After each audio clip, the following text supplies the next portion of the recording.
They found a graveyard in New Mexico that defies explanation.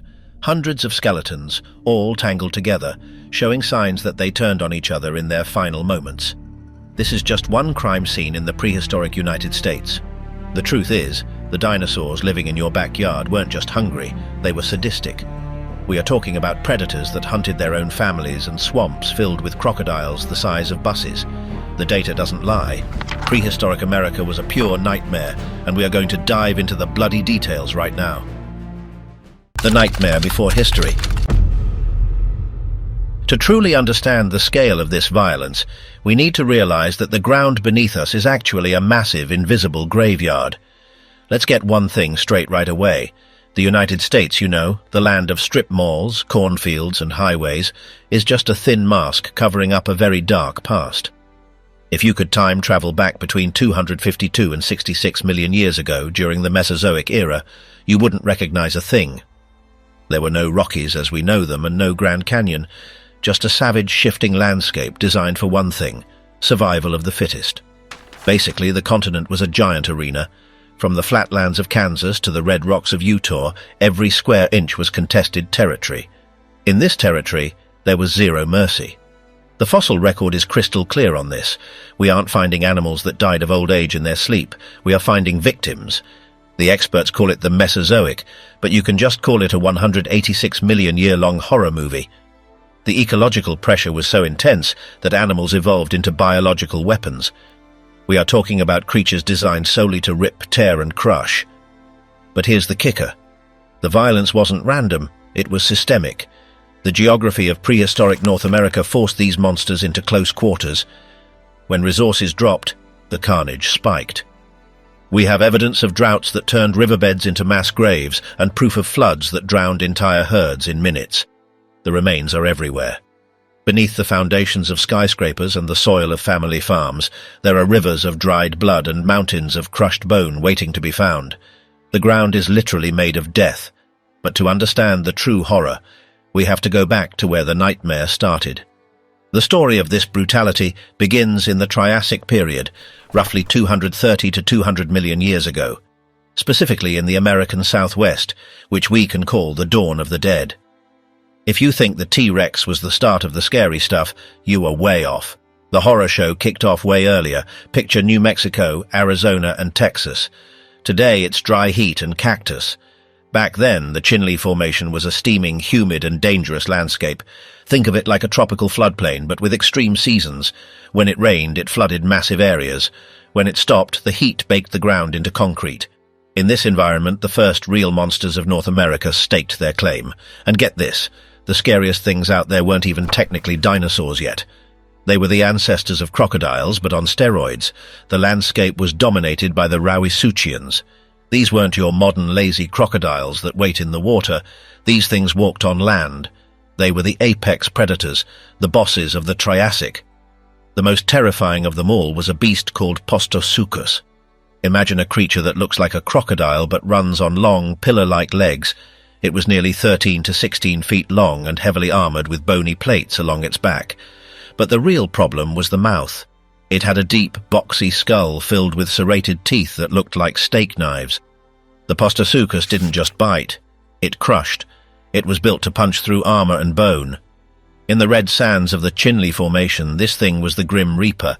It was an ambush predator that would wait in the ferns or near the dwindling water holes, and when something walked by, game over. But the Postosuchus wasn't the only thing you had to worry about. While these tanks were patrolling the ground, a new kind of threat was evolving. A threat that was faster, smarter, and much more numerous. The tanks were scary, but the real nightmare was about to come in a swarm. But the true horror of the era wasn't just size, it was the Ghost Ranch massacre where we see the efficiency of the pack. Enter the Coelophysis. This dinosaur is the stuff of nightmares, not because it was huge, but because it was efficient. Found in massive numbers at Ghost Ranch, New Mexico, the Coelophysis was one of the earliest true dinosaurs. Picture a creature about 9 feet long but extremely lightweight. They were built for speed with hollow bones, long legs, and a neck that snapped forward like a striking snake. They looked skinny, almost fragile, but don't let that fool you. They were the wolves of the Triassic. They had hands with sharp claws and jaws packed with dozens of small, needle-sharp teeth. The scary part is that they hunted in packs. You couldn't run from them because they were faster than almost anything else in their environment, and you couldn't hide because they swarmed the area. But the real horror story isn't just that they were hunters, it's what happened when things got tough. At Ghost Ranch, paleontologists hit the jackpot, or the horror pot, depending on how you look at it. They found a bone bed, which is a fancy scientific word for a mass grave. We are talking about hundreds of Coelophysis skeletons tangled together. It's a scene of absolute chaos frozen in stone. So what happened? The evidence points to a catastrophic drought. As the water dried up, these animals were forced into smaller and smaller areas.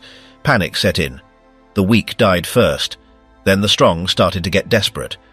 For a long time, scientists noticed something disturbing inside the rib cages of the adult Coelophysis skeletons, tiny bones. At first, everyone thought they were pregnant, but that's not how dinosaurs work. They lay eggs. So the conclusion was much darker. Cannibalism. The prevailing theory for years was that in the heat of the drought, with no food left, the adults turned on their own young to survive. Now science gets tricky here. Some modern studies suggest those tiny bones might be small crocodiles, not babies. But the fact remains, the behavior of these early dinosaurs was driven by ruthless survival. Even if they weren't eating their own young in that specific instance, the violence of the pack was undeniable. They lived together, and in the end they died together in a heap of tangled limbs and snapped necks. The Triassic was brutal, but it was just the warm-up for the true age of giants. The Golden Age of Gore. As we move forward in time, we witness the evolution of the ultimate predatory machine. So the Triassic ends. You might think, okay, surely things calm down. Nope, it gets way worse. Around 200 million years ago, the Triassic wrapped up and the Jurassic period began. This is the era everyone knows. This is the time of the giants. The environment in the American West shifted. The climate changed. The forests got thicker, the trees got taller, and the animals got absolutely massive. Nature basically decided to supersize the violence. In the Triassic, a 15-foot predator was a big deal. In the Jurassic, that was a snack. The stage for this new level of horror was the Morrison Formation. This geologic formation stretches across Colorado, Utah, Wyoming, and Montana. If you visit these states today, you are looking at the remnants of the most dangerous ecosystem that has ever existed. The herbivores became walking fortresses. We aren't talking about defenseless deer here. We are talking about Stegosaurus with spikes on its tail that could pierce through bone. We are talking about Apatosaurus, long-necked titans that weighed as much as a herd of elephants and could crush a predator with a single stomp. To take down these monsters, the predators had to upgrade. They couldn't just be fast anymore. They had to be powerful. They had to be butchers. The Jurassic converted the American West into a giant meat grinder. The fossil record here is gruesome. We find bones with teeth marks that cut deep into the marrow. We find tails that were snapped off and healed over. The level of daily physical trauma these animals endured is mind-blowing. In places like Cleveland Lloyd Dinosaur Quarry in Utah, the ground is so packed with predator bones that it looks like a trap. Something drew them there and they died in droves.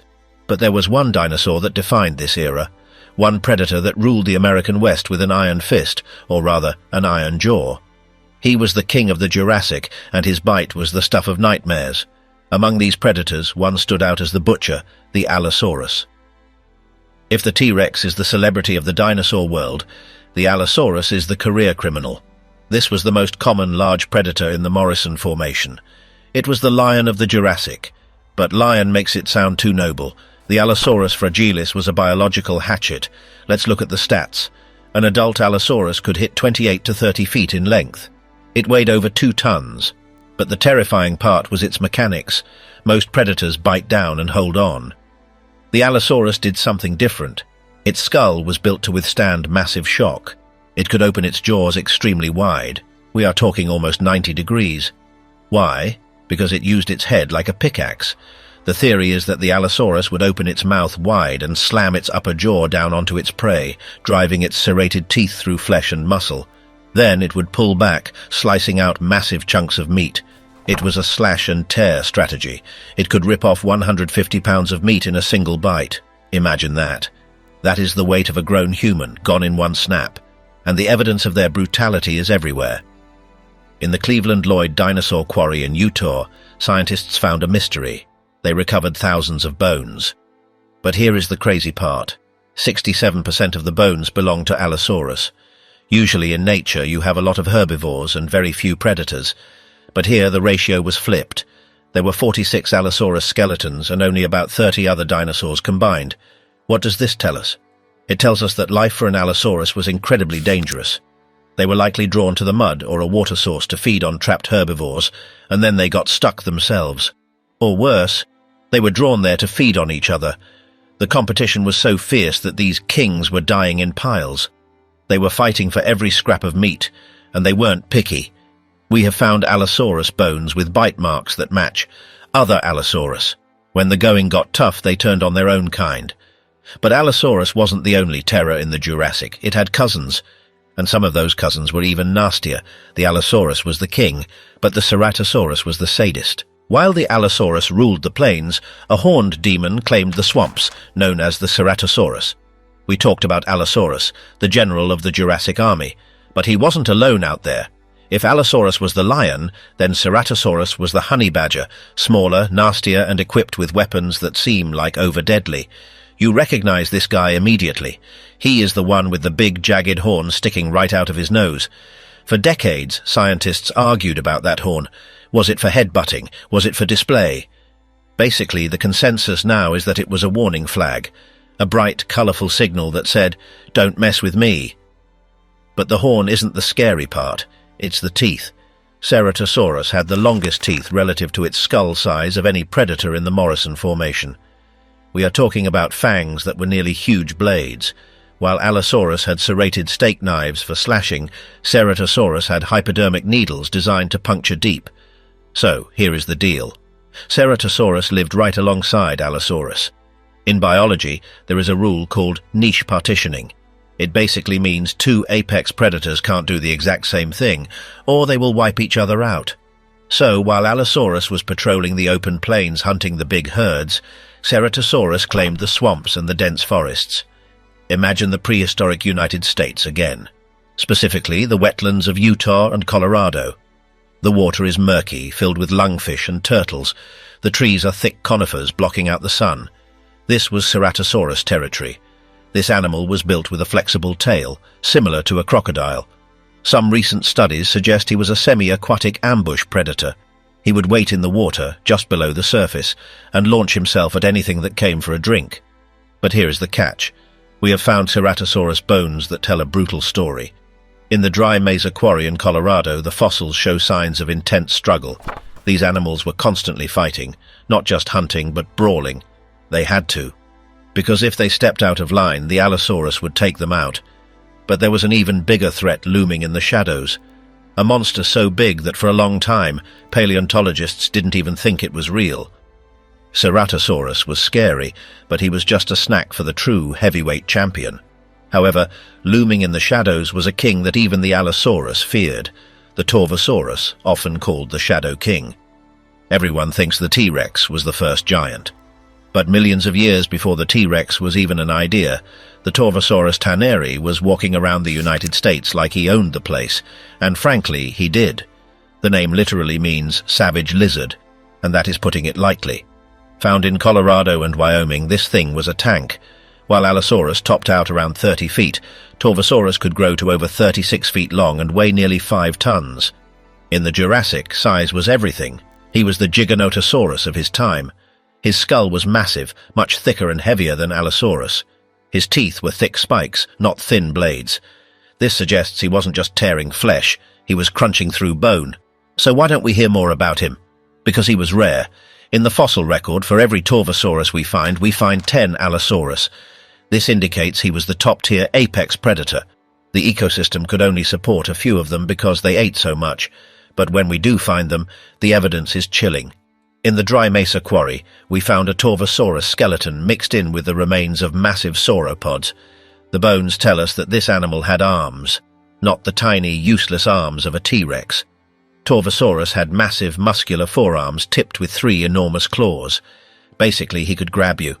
Imagine a 5-ton lizard that can bite through your car and also grab you with hooks the size of meat cleavers. That is Torvosaurus. There is a famous fossil, a pelvis of a massive plant-eater, that has bite marks on it. The spacing of the teeth matches Torvosaurus perfectly. The depth of the gouges suggests the predator bit down and dragged the bone, ripping massive ligaments apart. This wasn't a neat hunt. It was a mauling. The existence of Torvosaurus changes how we view the prehistoric USA. It wasn't just a battleground, it was a hierarchy of bullies. Ceratosaurus bullied the small stuff, Allosaurus bullied the herds, and Torvosaurus, he bullied everyone. But let's not forget the victims in this story, because in the Jurassic USA, even the gentle giants were armed to the teeth. The plant-eaters weren't victims, they were walking fortresses waiting to strike back. A hole in the predator's groin. The herbivores weren't defenseless victims, they exacted a thagomizer revenge whenever the Stegosaurus was involved. You have seen the Stegosaurus in coloring books. It looks slow, dumb, and peaceful. Yeah, about that. The Stegosaurus was actually one of the most dangerous animals you could possibly stand next to. First off, let's talk about those plates on its back. For a long time, people thought they were armor, but they are full of blood vessels. If a Stegosaurus got angry, it could flush blood into those plates, turning them bright red. Imagine a bus-sized lizard suddenly flashing neon red warning signs at you, but the real weapon was the tail. Scientists call the 4 spikes at the end of the tail the thagomizer. It is a funny name, but the damage it caused was serious. In the Morrison Formation, we found a vertebrae bone, specifically a tailbone, from an Allosaurus. And right in the middle of the bone, there is a hole, a perfect circular puncture wound. Paleontologists fit a Stegosaurus spike into that hole. It was a perfect match. Let's reconstruct that crime scene.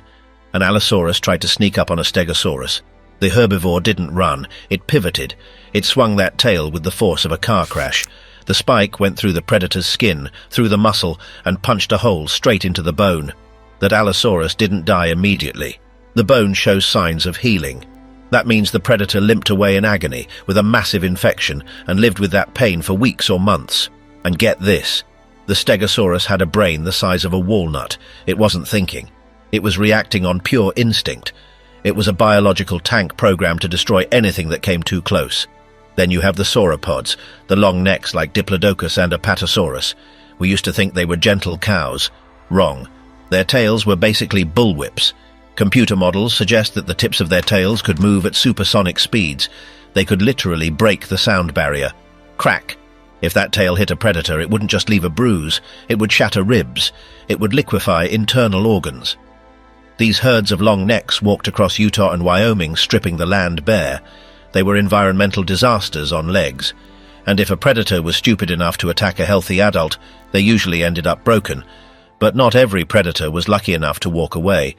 The fossil record is full of stories that end in slow, agonizing death. One specific skeleton tells the saddest and most brutal story of the entire Jurassic. Nothing illustrates the brutality of this era better than the tragedy of Big Al, the Allosaurus that lived in constant agony. In 1991, near Shell, Wyoming, a team found the skeleton of a teenage Allosaurus. They named him Big Al. Big Al is famous because he is almost 95% complete, but he is also famous because his bones are a diary of torture. This animal didn't just die, he suffered every single day of his short life. When scientists put Big Al under the microscope, they found 19 separate injuries. His ribs were broken and had healed over crookedly. This means at some point he took a massive blow to the chest, probably from a Stegosaurus tail or a sauropod kick. He survived, but breathing must have been painful. He had infections in his arms. But the injury that eliminated him was on his foot. One of his middle toes was massively swollen. The bone looks like cauliflower. It was a raging, deep bone infection.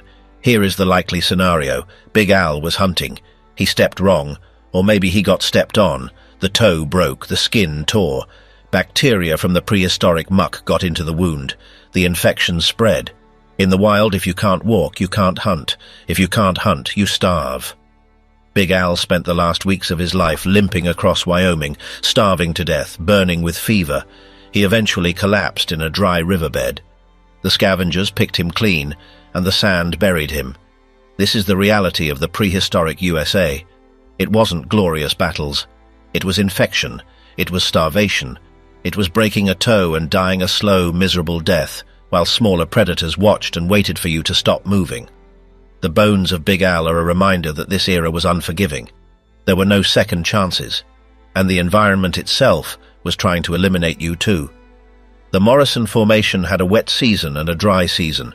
During the dry season, waterholes turned into death traps. Animals would get stuck in the mud.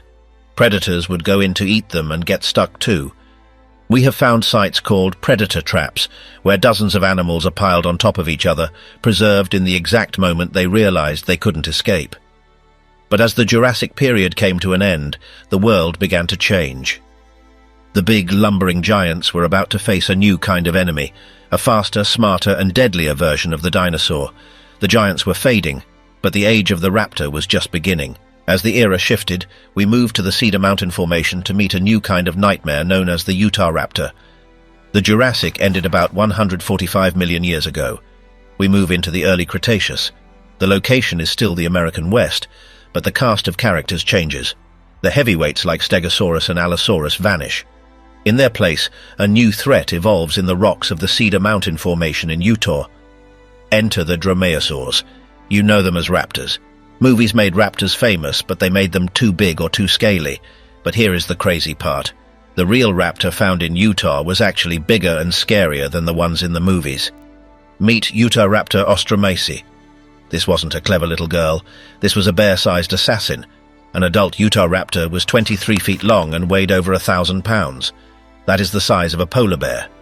But unlike a bear, this thing was built for agility. The defining feature of the Utahraptor and all raptors was the second toe on the foot. It held a massive sickle-shaped claw. On Utahraptor, this claw was 9 inches long. Hold up your hand. That claw is longer than your hand. For years, scientists argued about how they used it.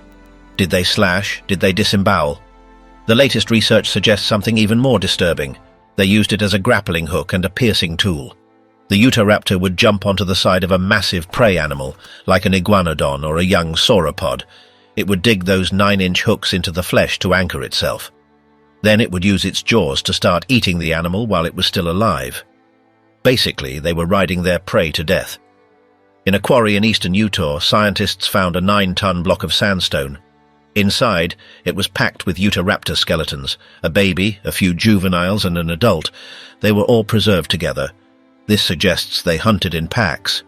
Imagine walking through the scrublands of Cretaceous Utah. You don't hear heavy footsteps like a T-Rex. You hear nothing. Then, suddenly, a 1,000-pound predator launches from the bushes, followed by 3 more. They were smart, they were fast, and they were heavily armed. The Utahraptor represents the peak of dinosaur evolution in the early Cretaceous USA. They were the perfect hunting machines. But nature wasn't done yet. The biggest, baddest, and most famous monster of all was still millions of years away. The Cretaceous was about to enter its final, most bloody chapter. The raptors were deadly, but the ultimate king was preparing to take his throne. But the horror wasn't limited to land. There was a time when Kansas was a deadly ocean known as the Western Interior Seaway. So we have covered the land. We have seen the shredders of the Jurassic and the raptors of the early Cretaceous. But here is the catch.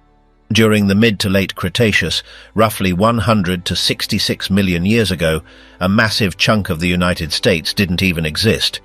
If you stood in the middle of Kansas, Nebraska, or the Dakotas back then, you wouldn't be standing on grass. You would be drowning. A massive body of water called the Western Interior Seaway split the continent of North America into 2 islands, Laramidia on the west and Appalachia on the east. This wasn't a peaceful lagoon.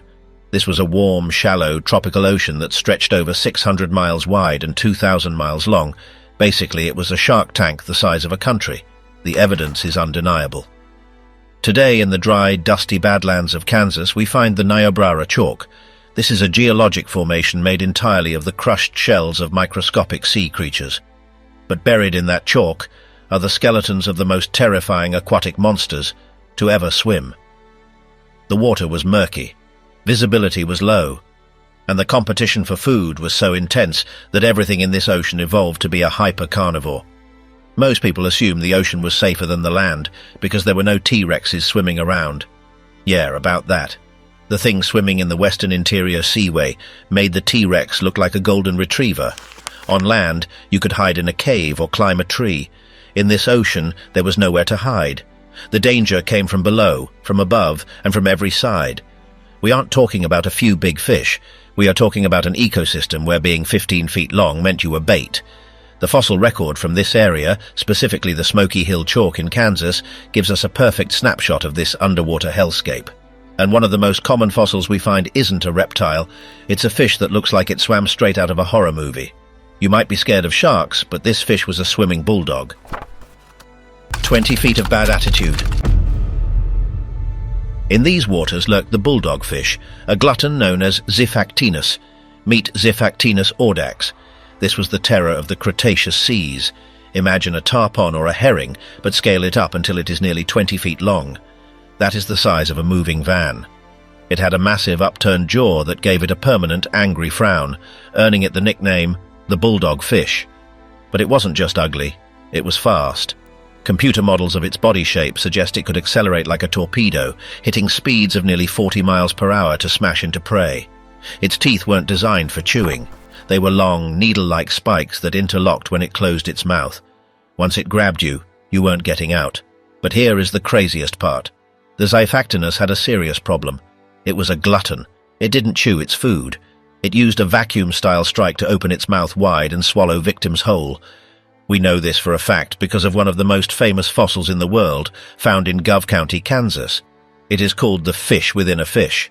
It is a 13-foot Xiphactinus skeleton. And inside its rib cage, perfectly preserved, is a 6-foot-long fish called Gillicus. The Gillicus is whole. It isn't in pieces. This means the Xiphactinus saw a fish the size of a human, chased it down and swallowed it in one gulp. But here is the kicker. The meal was too big. The Gillicus likely thrashed around inside the stomach, rupturing an organ, or the sheer size of it burst the predator's stomach. The Xiphactinus died almost immediately after its meal. It sank to the bottom, bloated and dead, and was buried in the mud. This happened constantly. These fish were so aggressive they literally ate themselves to death. But Xiphactinus wasn't even the top of the food chain. It was just a mid-level player. If Xiphactinus was the reckless thug of the ocean, the next creature was the organized crime boss. The waters of Kansas were patrolled by a shark that grew to nearly 25 feet long. A shark that treated the bulldog fish like a chew toy. Meet the Ginsu shark, the slicing machine of the ancient deep. Yet even that monster had to fear the Ginsu shark, scientifically known as Cretoxyrhina. The great white shark is scary, but the Cretoxyrhina mantelli was worse. Paleontologists call it the Ginsu shark. If you remember the old knife commercials, the Ginsu knife could cut through anything. That is exactly what this shark's teeth were designed to do. Most shark teeth are serrated for sawing. Cretoxyrhina teeth were different. They were smooth, curved, and incredibly sharp, covered in a thick enamel shell. They were designed to slice through thick skin and bone cleanly, without getting stuck. This monster grew up to 24 feet long. That is significantly bigger than the largest modern great white. And it hunted everything. We have found Xiphactinus bones with Cretoxyrhina bite marks. But it didn't stop at fish. In 2005, researchers found vertebrae from a hadrosaur, a duck-billed dinosaur, in Kansas. Remember, this is the middle of the ocean. The dinosaur had likely washed out to sea or died near the shore. The bones were covered in deep gashes and embedded shark teeth.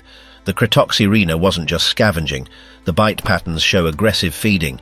They were tearing the carcass apart. Even scarier, we have found armor plates from heavy ankylosaurs with shark bites on them. This shark had a bite force strong enough to crack armored plating. But the most shocking evidence comes from the Niobrara chalk again. We have found the bones of massive marine reptiles, mosasaurs, that were bitten in half. Wait, a shark eating a mosasaur? Yes, young mosasaurs were on the menu. The Cretoxyrhina was an ambush predator. It would strike from below, hitting the reptile with thousands of pounds of force, severing the spine instantly. Basically, the Western Interior Seaway was a war zone. The fish ate the smaller fish. The sharks ate the big fish.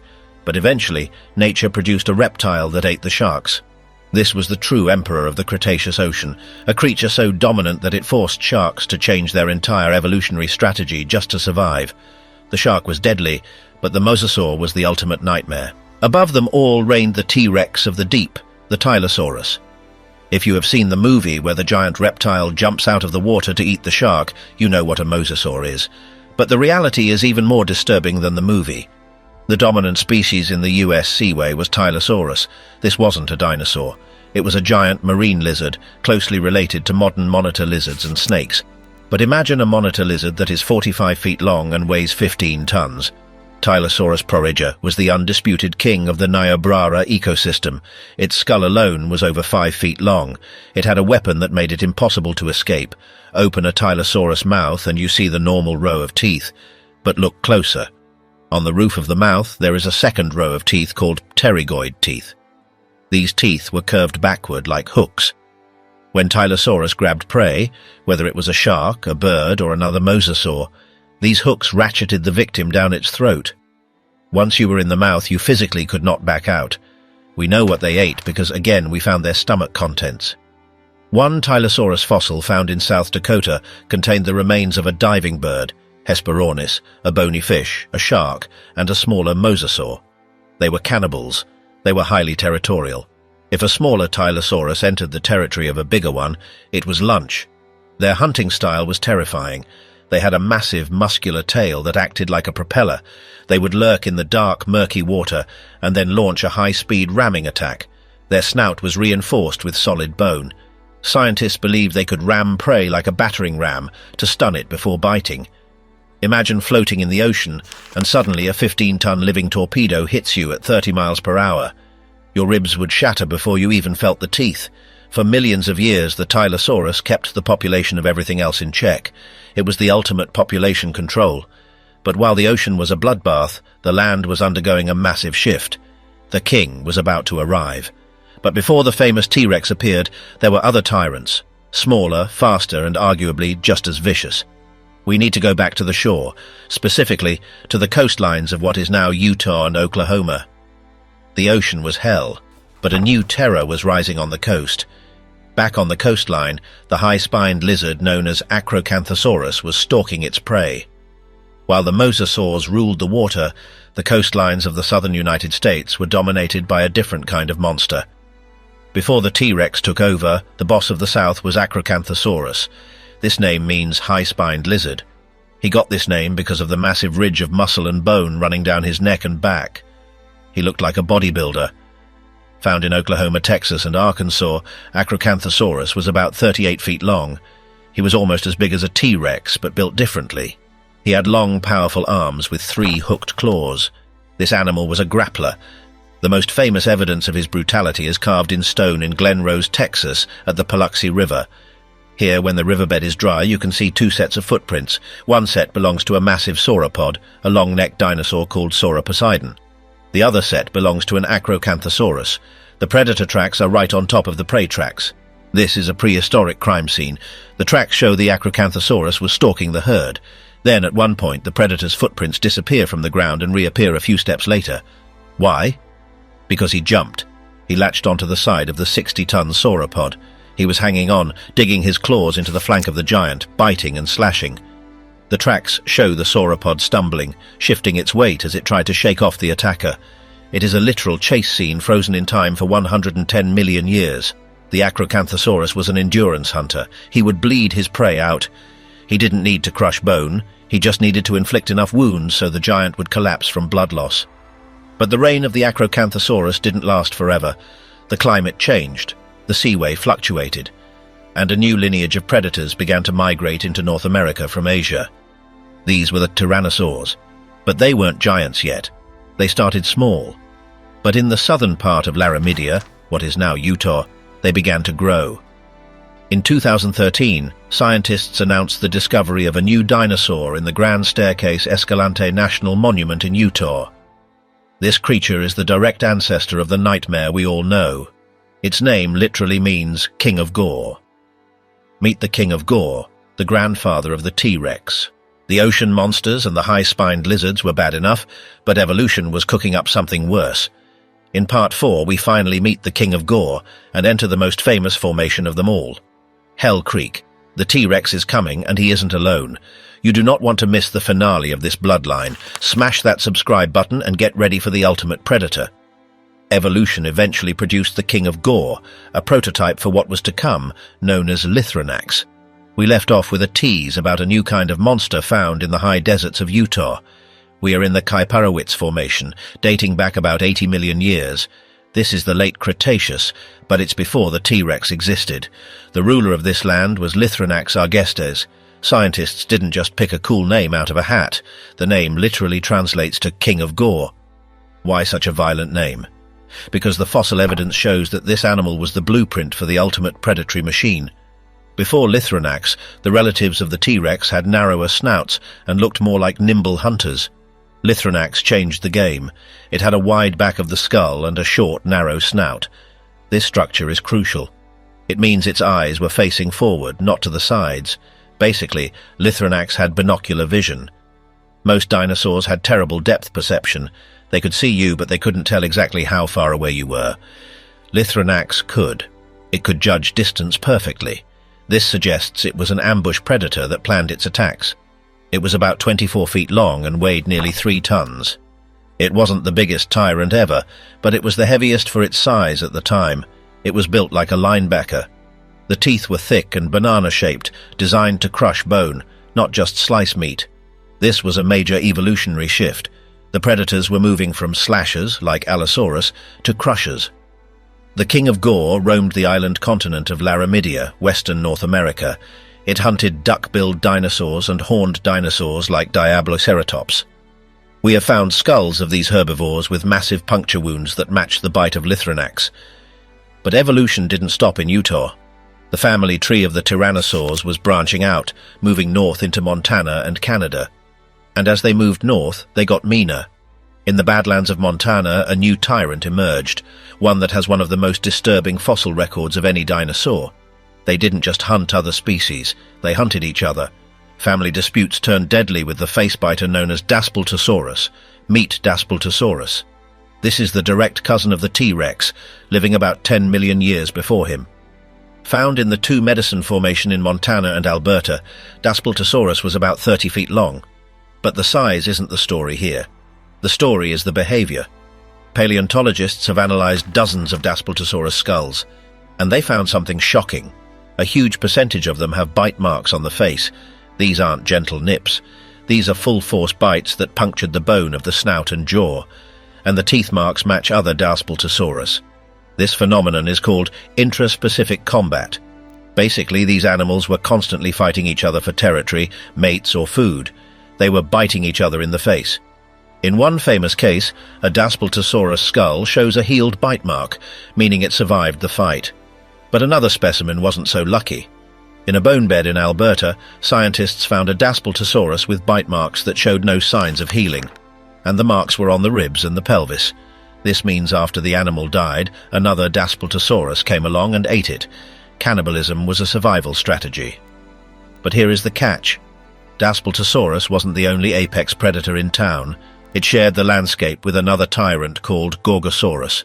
Usually, two apex predators can't coexist, but here they split the menu. Gorgosaurus was faster and lighter, so it likely chased down the quick duck-billed dinosaurs.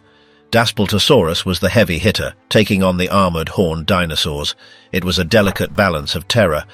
You had the fast monsters and the heavy crushers living in the same zip code. But around 66 million years ago, all these intermediate models vanished. The climate shifted, the sea receded slightly, and the stage was set for the final, most extreme environment in prehistoric history. Welcome to Hell Creek, the home of the ultimate monster. Hell Creek Chronicles. Now we arrive at the perfect predatory machine in the Hell Creek Chronicles, the Tyrannosaurus Rex. We have arrived at the end of the line. The Hell Creek Formation is not just a pile of rocks, it is a crime scene frozen in time. This geologic layer stretches across the Badlands of Montana, the Dakotas, and Wyoming, representing the final 2 million years of the dinosaur age before the lights went out. The environment was not a jungle, it was a subtropical delta, prone to forest fires and choking on volcanic ash. And the ruler of this world needs no introduction, Tyrannosaurus Rex. But forget what you think you know from the movies. The real T-Rex was far more terrifying than the cinema version because the physics of this animal are almost incomprehensible. First, let's talk about the sensors. We are not guessing here. We have CT scans of the T-Rex brain cavity that reveal the shape of the soft tissue that was there 66 million years ago. The results are terrifying. The olfactory bulbs, the part of the brain dedicated to smell, were massive, occupying a larger portion of the brain volume than in any other meat-eating dinosaur. This animal had the best sense of smell in the history of life on Earth. It is comparable to a modern vulture, but scaled up to the size of a school bus. It could smell a carcass, or you, from miles away, tracking a scent trail through dense vegetation without ever seeing the target. But it didn't just smell you, it saw you. The old myth that, if you don't move, it can't see you is a fatal lie. The T-Rex had eyes the size of softballs, and unlike most dinosaurs, they were forward-facing. This gave it binocular vision, meaning it had depth perception. A study by Professor Kent Stevens at the University of Oregon determined that a T-Rex had a visual range of up to 6 kilometers, which is 13 times better than a human. It could distinguish detail in low-light conditions better than a hawk. It was a nocturnal nightmare that could track you by scent and see you in the dark before you even knew it was there. Now let's talk about the weapon, the jaw. A study in 2019 recalculated the bite force of a T-Rex using three-dimensional computer modeling. They estimated it could deliver 12,800 pounds of force. To put that in perspective, a lion bites with about 650 pounds. A saltwater crocodile, the current world record holder, hits around 3,700. A hydraulic car crusher uses about 2,000 to 3,000 pounds to flatten a sedan. The T-Rex bit with the force of its own body weight crashing down on a single point. The skull was built to handle this physics. Most reptile skulls have some flexibility to widen the jaw when biting, but the T-Rex skull was fused solid. The nasal bones were fused together to create a rigid beam that could withstand the shock of impact. The teeth were the size of bananas, but they weren't just sharp. They were thick. They were serrated like steak knives on both edges and reinforced with solid enamel. When a T-Rex bit a prey animal, it didn't just tear meat like a shark. It pulverized the structure. It exploded the bone. This is a specific feeding style called osteophagy, or bone-eating. We find pulverized bone in the fossilized poop, known as coprolites, of T-Rex. One famous coprolite found in Saskatchewan is nearly 2 feet long and contains 50% bone fragments. The stomach acid of a T-Rex must have been incredibly corrosive, stronger than industrial acid, to dissolve bone mass and extract the marrow. They were not leaving anything behind. They were eating the prey, skeleton and all. Take the specimen known as Stan. Found in the Badlands of South Dakota, he is one of the most complete T-Rex skeletons ever discovered. But when you look closely at the bones, you realize Stan had a hard life. His skull has a hole in the back that is over 1 inch wide. It perfectly matches the tooth of another T-Rex. This wasn't a scavenging mark. The bone shows signs of healing, meaning Stan fought another T-Rex, got bit in the head and survived. He had 2 vertebrae in his neck fused together, meaning he broke his neck at some point and lived to tell the tale. He also had a parasitic infection in his jaw that would have caused constant pain. Stan was a brawler who lived in a violent, high-stakes ecosystem. And then there is Scotty, the heavyweight champion. Found in Saskatchewan, just north of the US border, Scotty weighed an estimated 19,500 pounds. That is nearly 10 tons. He is the biggest terrestrial predator ever discovered by science. His bones are massive, showing a robustness that exceeds even the famous Sioux specimen. Scotty lived into his early 30s, which is incredibly old for a T-Rex. His skeleton tells a story of survival. He had broken ribs that healed, an infected jaw, and a bite mark on his tail from another predator. This animal was a walking scar tissue, but a predator is only as dangerous as its prey. And the T-Rex wasn't hunting helpless sheep, it was hunting biological tanks that could eliminate it with one hit. The T-Rex had a rival, and this rival had 3 spears on its face. This predator faced a 3-horned fortress that was far from a simple cow. It was the Triceratops. Triceratops is often portrayed as a gentle, grazing animal in children's books. That is a lie. The Triceratops horridus was the bison of the Cretaceous, but on steroids and armed with spears. These animals were everywhere. In the Hell Creek Formation, 40% of all dinosaur fossils found are Triceratops. They were the dominant herbivore, the main food source for the T-Rex, and the most dangerous game on the planet. Eating one was a logistical nightmare. An adult Triceratops weighed up to 12 tons, potentially heavier than the T-Rex itself. It had a skull that was 8 feet long, one of the largest skulls of any land animal in history, and those horns, they were solid bone cores, but in life they were covered in a keratin sheath. the same material as your fingernails or a rhino's horn. This sheath would have extended the length of the horn significantly, making them sharper and longer than the fossils suggest. The brow horns could reach 4 feet in length. These were not ornaments. They were lethal weapons designed to pierce the chest cavity of a predator. We have explicit evidence of battles between these two titans. In one famous fossil, a Triceratops brow horn was found with deep bite marks from a T-Rex. The teeth had dragged along the bone, applying thousands of pounds of pressure, but the bone shows signs of healing and regrowth. This means the Triceratops fought off the T-Rex, took a bite to the face and walked away. The T-Rex failed, but the T-Rex didn't always lose. We have found Triceratops frills, the giant shield on the neck, with puncture wounds that didn't heal. The forensic analysis suggests a brutal strategy. The T-Rex likely grabbed the frill, using its 12,000-pound bite force to leverage the head down, exposing the neck for a fatal strike. Even more disturbing, we have found evidence of how T-Rex ate a Triceratops. There are Triceratops skulls found with the head completely severed from the body and bite marks on the neck frill that suggest the T-Rex used the frill to pull the head off the corpse to get to the rich neck muscles. It was a gruesome mechanical process. But the most controversial and amazing fossil is the dueling dinosaurs. Found in Montana, this is a fossil block containing a tyrannosaur and a Triceratops buried together in a single moment of time. The Triceratops skeleton is fully articulated, meaning the bones are all connected. The predator is right next to it. Some scientists believe they destroyed each other in a death match and were buried by a landslide or a sudden flood before the fight could finish. The Triceratops in this specimen has teeth from the predator embedded in its spine, but the predator is the subject of a massive debate. It isn't a full-grown T-Rex, it is smaller. Some paleontologists claim it is a separate species called Nanotyrannus, a pygmy tyrant. But the majority of experts now believe Nanotyrannus is just a teenage T-Rex. This changes everything. It means that the T-Rex occupied different ecological niches as it grew. The teenagers were fast, agile runners who hunted smaller game or teamed up to harass a Triceratops, while the adults were the heavy smashers. This wasn't a rare event. It was a daily struggle for survival. A statistical study of Triceratops skulls showed that over 30% of them have damage consistent with combat. They were fighting predators, and they were fighting each other for dominance. Their heads were attached to their bodies with a massive ball and socket joint at the base of the skull. This is crucial. It allowed them to swing their heads with incredible speed and flexibility. They were swashbucklers. They could parry, thrust, and pivot instantly. If you were a T-Rex, you had to be perfect. One mistake, one trip, one slip on the mud, and those horns would puncture your lungs or stomach. An infection in the Cretaceous was a death sentence. There were no antibiotics. A gore wound from a Triceratops meant a slow, painful death. But the physiology of the Triceratops holds even more secrets. For decades, we thought they had skin like an elephant, wrinkled and grey. But new skin impressions found in Wyoming show something different. They had large hexagonal scales, and some evidence suggests they might have had bristle-like structures, similar to quills on their tails. They were complex, armoured, and perhaps colourful.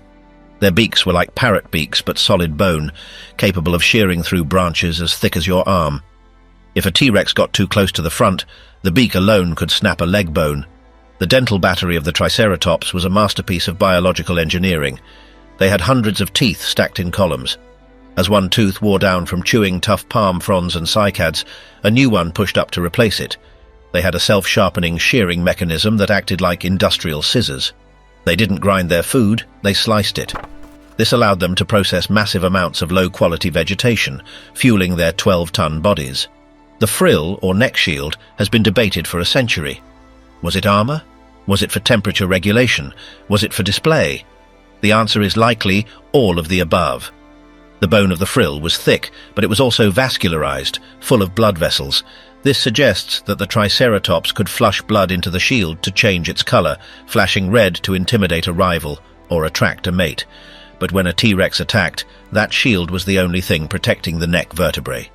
Even if the T-Rex bit through the frill, it bought the Triceratops time to pivot and strike back.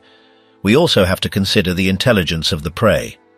While not as brainy as the T-Rex, the Triceratops had a brain specialized for instinctual defense. They likely lived in herds. We have found bone beds containing multiple juvenile Triceratops, suggesting that the young stayed together for protection. Imagine the challenge for a T-Rex, facing a wall of horns, a phalanx of angry 12-ton beasts protecting their young. This required strategy, not just brute force. The T-Rex likely used ambush tactics. Despite its size, the T-Rex had pads on its feet that would have dampened the sound of its steps. It could move with surprising stealth through the redwood forests and swamps of Hell Creek. The attack would be a sudden explosive burst of speed. Biomechanical studies suggest a T-Rex could reach speeds of 15 to 25 miles per hour. That doesn't sound fast until you realize it is moving 10 tons of weight. The momentum would be unstoppable. The goal was to land one massive bone-crushing bite before the Triceratops could turn. But Triceratops wasn't the only tough meal on the menu. The ecosystem was filled with defensive specialists. There was another herbivore that didn't have horns, but it had a tail that could snap a leg in half like a matchstick. The duckbill Edmontosaurus wasn't defenseless. It was a giant with a secret weapon. And then there was the Ankylosaurus, a living tank with armor so thick that even a T-Rex couldn't bite through it, armed with a tail club that swung with the force of a cannonball. To survive in Hell Creek, you had to be a monster. The evolutionary arms race had reached its peak.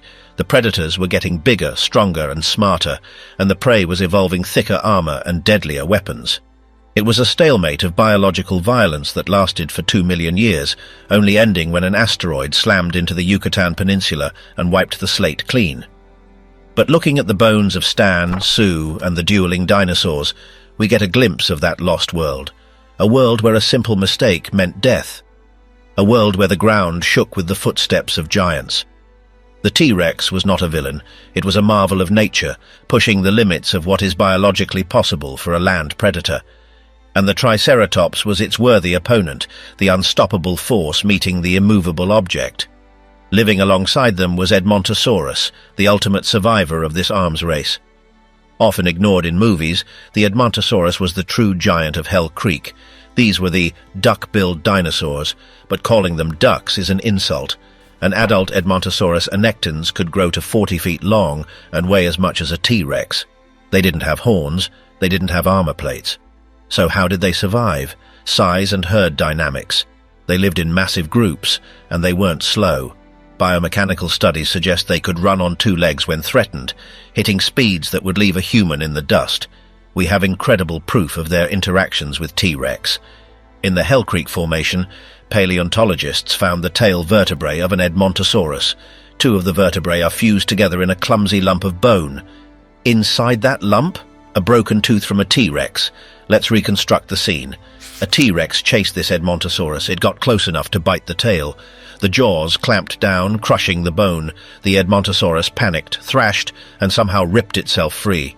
The T-Rex's tooth snapped off and stayed stuck in the tail. The Edmontosaurus survived. The bone healed around the tooth, and the animal lived for years with that souvenir lodged in its spine. But the most amazing find is the Dakota mummy. Found in North Dakota, this is an Edmontosaurus so well preserved that we can see the texture of its skin, we can see its scales, we can even see the muscle mass. The scan of this mummy revealed that Edmontosaurus was much more muscular than we thought. It had a massive tail muscle, the chordo femoralis, that gave it powerful acceleration. It was an evolutionary arms race. The prey got bigger and faster, so the T-Rex had to get smarter and stronger. And then there was the tank, Ankylosaurus. This was the living coffee table, low to the ground, covered in osteoderms, bone armor, and equipped with a tail club that weighed as much as a bowling ball, but swung with the force of a sledgehammer. We have found T-Rex skeletons with broken shins. It is highly probable that these injuries came from a well-placed swing of an Ankylosaurus club. The Hell Creek ecosystem was a deadlock. Every animal was maxed out on stats. The defense was impenetrable, and the offense was unstoppable. It was the climax of 180 million years of evolution. But just as this ecosystem reached its peak, something appeared in the sky. Something that didn't care about bite force or armor. The clock was ticking down to the final second of the Mesozoic era. The monsters were busy fighting each other, but the sky was about to catch fire. We have met the king, the tank, and the survivor. The stage is set for the biggest catastrophe in the history of the planet. What exactly happened on that final day? How long did it take for the US to burn, and what survived the apocalypse? You do not want to miss the final part of this series. Subscribe now, because the end of the world is coming in part 5. All of this biological warfare was silenced by the rock that changed everything, the asteroid. We talked about teeth, claws, and infections. But the ultimate nightmare wasn't a biological one, it was astronomical. 66 million years ago, a rock the size of Mount Everest was hurtling through space. It was moving at 45,000 miles per hour, that is 12 miles per second. For the dinosaurs living in the Hell Creek Formation, the T-Rex, the Triceratops, the Edmontosaurus, it was just a Tuesday. The sun was shining, the ferns were green, there was no warning. But here is the catch. The asteroid didn't just hit anywhere, it hit the absolute worst possible place on the planet. It struck the Yucatan Peninsula in Mexico. Today, that is a vacation spot. Back then, it was a shallow sea. The ground beneath that water was rich in sulfur and gypsum. If the asteroid had hit the deep ocean, the water would have absorbed some of the energy. If it had hit a granite mountain range, it would have been bad, but maybe survivable. But hitting that sulfur-rich shallow shelf was like hitting a powder keg. The impact site is called the Chicxulub crater. The asteroid hit at a steep angle, about 60 degrees. This is crucial. This angle maximized the amount of debris thrown into the upper atmosphere. The moment it touched the water, the asteroid didn't just crash, it vaporized. The energy released was equivalent to 100 million megatons of TNT. That is billions of times stronger than the bomb dropped on Hiroshima. It punched a hole in the Earth's crust 20 miles deep and 110 miles wide. In the United States, roughly 2,000 miles away from the impact zone, the ground didn't shake immediately. Light travels faster than seismic waves. So the first thing the T-Rex in Montana saw was a flash of light on the southern horizon. It was brighter than the sun. It was silent. Just a blinding white dome of light expanding into the sky. But silence doesn't last long. The flash was just the warning. The ground was about to turn into liquid. The immediate aftermath is preserved perfectly at the Tanis crime scene in North Dakota. For decades, paleontologists knew the asteroid hit, but they didn't have a smoking gun that showed exactly what happened on that specific day in the United States, until recently. In the Badlands of North Dakota, a site called Tanis has rewritten the history books. This isn't just a fossil bed, it is a mass grave from the exact hour the world ended. The site was an ancient river mouth that fed into the Western Interior Seaway. On the day of the impact, life there was normal. We found paddlefish and sturgeon swimming in the river. But then, the physics of the impact took over. The asteroid hit Mexico with such force that it triggered massive earthquakes, magnitude 10 or 11. These quakes rippled through the Earth's crust. When these seismic waves hit the water in North Dakota, they created what are called Zeiss waves. Basically, the water in the river started sloshing back and forth violently, like water in a bathtub during an earthquake. We are talking about walls of water 30 feet high, surging upstream, defying gravity. The fish were tossed around like clothes in a washing machine. But that wasn't the weird part. The asteroid impact vaporized tons of rock and sent it into space. In the vacuum of space, this molten rock cooled down into tiny glass beads called tektites, or spherules. Then gravity pulled them back down.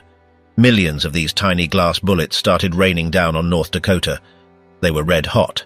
At the Tanis site, we found the fossils of paddlefish, and when scientists looked at their gills under a microscope, they found something impossible. The gills were packed with these glass spherules. This means the fish were alive, swimming and breathing in the falling debris from space while the water was thrashing around them. They inhaled the fallout of the asteroid, and then the second wave of water buried them in mud. They were locked in place instantly. We found a turtle impaled by a wooden branch. We found the hip of a Triceratops. We even found the leg of a dinosaur called Thescelosaurus. The leg is complete, with skin still on it. But it wasn't chewed off. It was ripped off. The sheer force of the water surge tore the animal apart. This site proves that the destruction in the US was immediate. It wasn't a slow decline, it was instantaneous chaos. But the water was just the beginning. The real horror came from the sky. The glass rain was annoying, but the atmosphere was about to become an oven. No place to hide. Following the initial kinetic impact, the physics of the planet shifted from a collision event to a thermodynamic nightmare. We are not talking about a simple rise in temperature. We are talking about an infrared pulse that turned the entire atmosphere into a global convection oven. When the asteroid struck the Yucatan, it didn't just bury itself in the crust. It excavated a hole 20 miles deep and threw roughly 25,000 cubic miles of rock, glass and mantle debris into suborbital trajectories. This is where the math gets terrifying. Millions of individual ejecta fragments, ranging from the size of a grain of sand to the size of a city bus, were launched into the vacuum of space. But gravity is relentless. Within 40 minutes of the impact, all that debris began to fall back to Earth. As these trillions of tons of spherules re-entered the atmosphere, they were traveling at hypersonic speeds, roughly 10 to 15,000 miles per hour. Friction is a nasty thing at those velocities. Every single piece of rock compressed the air in front of it, generating intense frictional heat. One meteor is a shooting star. A trillion meteors is a ceiling of fire. Scientists call this the infrared pulse. Basically, the sky itself turned into a tungsten filament. For several hours, the entire dome of the atmosphere glowed with the intensity of a broiler element. Sophisticated climate models and thermal physics suggest that the kinetic energy of the re-entering debris was converted directly into thermal radiation. The surface temperature in the continental United States, which was directly in the line of fire for the heaviest debris field, didn't just get warm. Estimates suggest the ambient air temperature spiked to nearly 500 or even 600 degrees Fahrenheit. Imagine opening an industrial pizza oven and standing inside it. Now imagine that oven is the size of North America. This heat didn't last for days. If it had, the oceans would have boiled away. But it lasted for several hours. And in biology, hours are an eternity. Paper burns at 451 degrees. Dry wood burns at roughly the same. The result was spontaneous combustion on a continental scale. The forests of the Cretaceous United States didn't just catch fire, they exploded. The biological devastation during these first few hours was absolute. The great dinosaurs, the Triceratops and the Tyrannosaurus rex, were biologically ill-equipped for this thermal shock. They were too big. A 6-ton animal cannot burrow. It cannot hide in a crevice. It has no shelter. They were exposed to the open sky. The air became so hot that breathing it scorched the alveolar tissue in their lungs instantly. Their skin, tough and scaled as it was, blistered and burned within minutes. The infrared radiation cooked them where they stood. We have to look at the survival mechanics to understand why anyone lived at all. The smaller animals, the lizards, the early snakes, the primitive mammals and the crocodiles survived because they utilized the ground itself. Soil is an incredible thermal insulator. If you burrow just 6 inches underground, the temperature remains stable even if the surface is on fire. The same applies to water. A few feet of water can absorb massive amounts of heat without boiling. The survivors were the ones who could go down. The giants, the rulers of the planet, had nowhere to go. They were the masters of the surface, and the surface had become a lethal floor. The United States was swept by a firestorm that defies modern comparison. We are talking about a wall of fire driven by superheated winds, fed by high oxygen levels, consuming 90% of the biomass on the continent. The soot from these fires added a second layer of choking darkness to the dust already circulating in the atmosphere. The Hell Creek Formation in Montana literally lived up to its name. We see the forensic evidence of this holocaust in the geological layer known as the KPG boundary.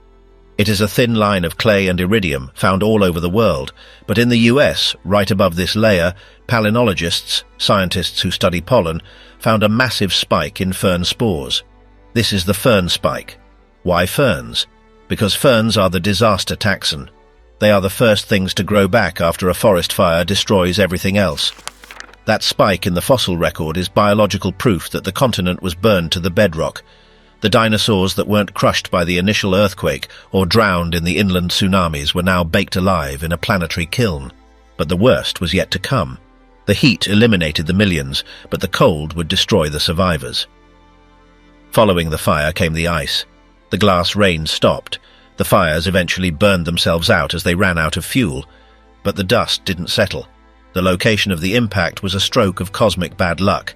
The asteroid didn't just hit granite, it hit a shallow sea shelf composed of limestone and anhydrite, a mineral rich in gypsum. Gypsum is calcium sulfate. When you vaporize gypsum, you release sulfur. Billions of tons of sulfur were injected directly into the stratosphere. Sulfur aerosols are frighteningly efficient at one thing: high albedo. They reflect sunlight back into space before it can reach the ground. The sun disappeared. We are not talking about a cloudy day, we are talking about a total blackout. For months, and possibly up to 2 years, the United States was plunged into a deep, impenetrable twilight. Photosynthesis, the engine that drives all life on Earth, shut down completely. It was pitch black at noon, and without the sun, the thermal engine of the planet crashed. We went from a pizza oven to a deep freezer in a matter of weeks. This is the terrifying concept of nuclear winter. The global temperature plummeted.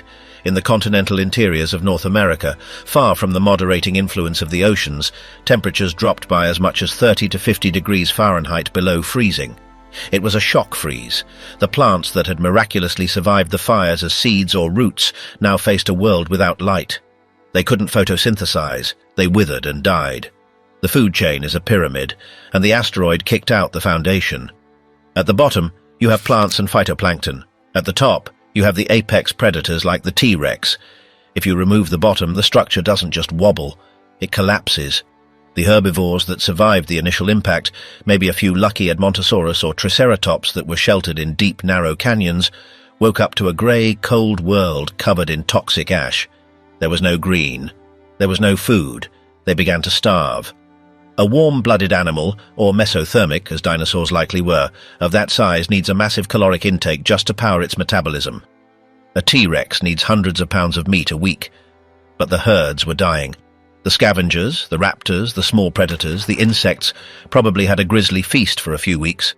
The land was covered in carcasses preserved by the cold, but eventually the meat rotted or was consumed. And then the scavengers began to starve. The extinction wasn't a single moment of death, it was a grinder. The impact was the hammer, but the winter was the anvil. The incubation periods of dinosaur eggs also worked against them. Reptile eggs take a long time to hatch, sometimes months. In a freezing, sunless world, the embryos died in their shells. Mammals, however, carried their young internally, keeping them warm or sat on them in burrows.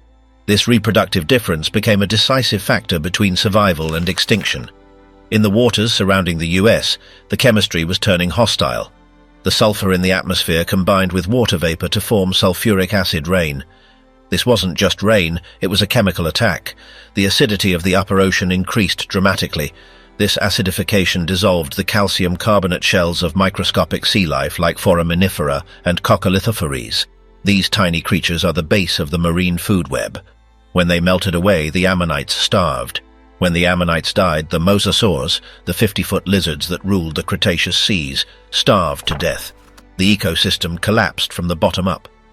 The fossil record in Montana goes silent. Below the KPG boundary, you find thousands of dinosaur bones, a vibrant ecosystem of giants. Above the boundary, nothing. No non-avian dinosaurs, no pterosaurs, no mosasaurs. They were erased. 75% of all species on Earth were wiped out. The reign of the monsters, which had lasted for 180 million years, ended in a cold, dark silence. But not everything died. The giants were gone, obliterated by physics and famine, but something small was stirring in the ashes. In the Hell Creek Formation, right after the disaster layer, paleontologists have found the teeth of a tiny creature. It looks like a squirrel or a rat, no bigger than 6 inches long. Its name is Purgatorius. Named after Purgatory Hill in Montana, this little guy is essentially the grandfather of the monkeys, the apes, and eventually us. Why did Purgatorius survive when the tyrant lizard king died? It comes down to 3 factors. First, size. Purgatorius was small. It didn't need thousands of calories a day. It could survive on a handful of seeds or insects. Second, burrowing. It lived in holes. This protected it from the infrared pulse, the firestorm, and the freezing winds of the nuclear winter. Third, diet. It wasn't a specialist. The T-Rex needed fresh meat. The Triceratops needed vast quantities of fresh vegetation. Purgatorius was a generalist detritivore.